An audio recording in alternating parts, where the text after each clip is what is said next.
Well, the rumors can finally be put to rest because Six Flags has now come out to announce that they will be selling 7 of their properties to EPR Properties and will be operated by Enchanted Parks. This rumor's been started for a little over 2 months now, I believe, because it all started when information came out about certain Six Flags properties being called Enchanted Parks. And we are now seeing that in full-fledged today. So here we go, looking at the Six Flags Entertainment Corporation investors website. Six Flags has entered an agreement to sell 7 of its parks to EPR Properties for a total cash consideration of $331 million. The parks included in this transaction are Valley Fair in Minneapolis, Minnesota, Worlds of Fun in Kansas City, Missouri, Michigan's Adventure in Muskegon, Michigan, just a little bit in the Grand Rapids area, Schlitterbahn Water Park in Galveston, Texas, not the one in New Braunfels, Six Flags St. Louis in St. Louis, Missouri, Eureka to be precise, Six Flags Great Escape in Queensbury, New York, and La Ronde in Montreal, Quebec, Canada. Collectively, these parks entertained about 4.5 million guests in the full year of the 2025 season, which generated about $260 million in net revenue. Now, here's something fascinating, is that these are sold by EPR Properties, but if you're aware of EPR Properties, they already own some of the Six Flags parks, Frontier City and Darien Lake. However, Six Flags operates those parks. What makes this different is that EPR Properties and Six Flags have come to an agreement that Six Flags will no longer be the operators of these parks, and instead the operation ties will go to Enchanted Parks. Now, La Ronde is a little bit more fascinating because Enchanted Parks will not be operated, and I believe that is because Enchanted Parks has no operational ties in Canada, and I could be wrong on that. I wasn't able to really find much on that. There also is a lease agreement with the City of Montreal and Six Flags, and according to the Wikipedia page, the City of Montreal is entering into renegotiations with EPR Properties on that lease agreement. La Ronde is going to be operated by La Ronde Operations Incorporated, which is basically a company that will be owned by Kieran Burke, who through various companies owns and manages a ton of different theme parks and water parks across USA and Canada. So I already put some evidence of the EPR Properties, but here's just some other stuff that EPR Properties owns and other companies operate as well, just to see what the portfolio is. So definitely what Six Flags considers the smaller parks, which is why these smaller parks are being sold off and are going to be operated by a different company. What's also interesting is that Enchanted Parks actually doesn't have a lot of parks already. They have Diggerland and Wild Safari Resort. So this is really going to boost Enchanted Parks, and I'm really curious to see what Enchanted Parks does to these parks and how they will operate them. This was kind of a concern going with the Six Flags merger all the way back, and it's definitely coming to fruition, as while the understanding of the merger was to compete on a larger scale with the parks like Disney and Universal parks, the problem is Six Flags had parks that were considered on the smaller side, and lo and behold, here we go, the smaller parks are getting sold off so that Six Flags can focus on the larger parks to compete with other larger parks. And I like that they went this route rather than doing what they did with Six Flags America, which is just shutting it down. And technically, California's Great America was also sold, and Six Flags will just stop operating it by 2027.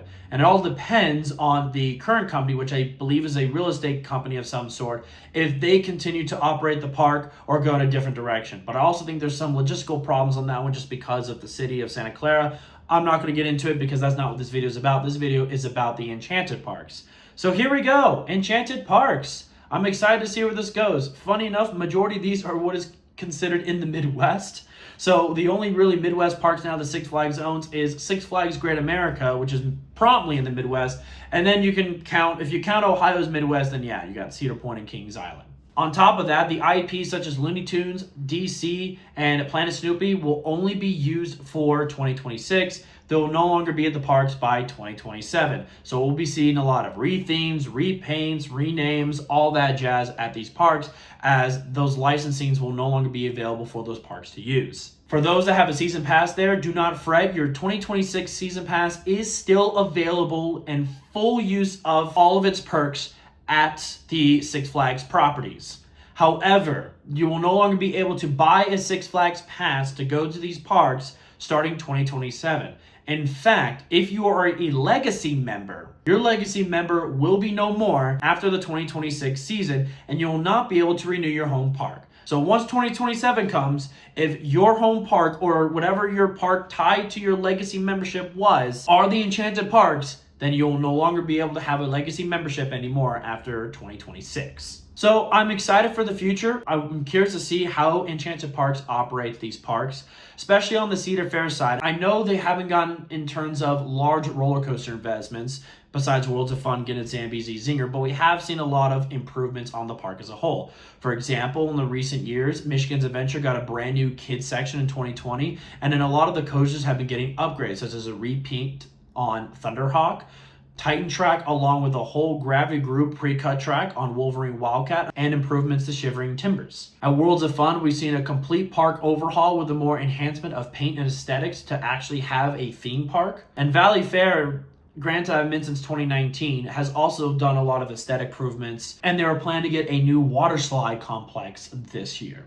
However, it will be nice to see some more. I'm really curious what happens to Six Flags St. Louis, because obviously, one, it is a shame that we are now losing an original Six Flags park. Same with an original Cedar Fair park. We've lost the two, and now they are owned by a completely different company. And I'm really curious, especially with Six Flags St. Louis, what that overhaul is going to look like, because you have DC characters and Looney Tunes as well. So we're going to be seeing a lot of different changes. And I'm really curious what goes forward.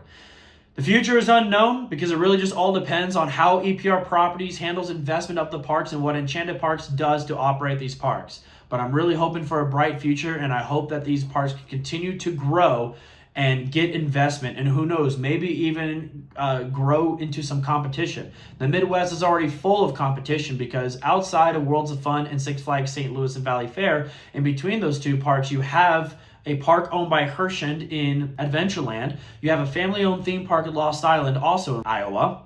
And then down south in southern Missouri is Silver Dollar City, also owned by Hershend. So really hope that this just sparks some competition. EPR Properties also is based in Kansas City, so I wonder if they'll have a greater say in how Worlds of Fun is operated as an Enchanted Park. Overall, very, very curious. Obviously, there are concerns, there are some doubts, as with everything. That's just how the acquisition of the Paramount parks went. That's how the acquisition of some of the Hershend parks are going, and how the Six Flags merger went. So I understand the concerns. I have concerns of my own, but hopefully we can see things move in a more positive direction. Again, I am more happy that Six Flags Corporation as a whole decided to go with selling these parks to keep them around, rather than closing the park like they did with Six Flags America. But that is all I have on this discussion, and those are my thoughts on the industry news of the new Enchanted Parks. I'm very, very curious about what's going to happen, and I'm really curious to know what your thoughts are on this whole acquisition. Please let me know down in the comments below. If you made it to the end of this video and you enjoyed it, please give this video a big old thumbs up, as this helps continue my channel to grow. If you haven't hit subscribe yet, why not? Go ahead, it's just a click of a button. That way you do not miss a video here on the Coaster Fanatic. Thank you all so much for watching, and as always, roller coaster fanatics, keep coasting.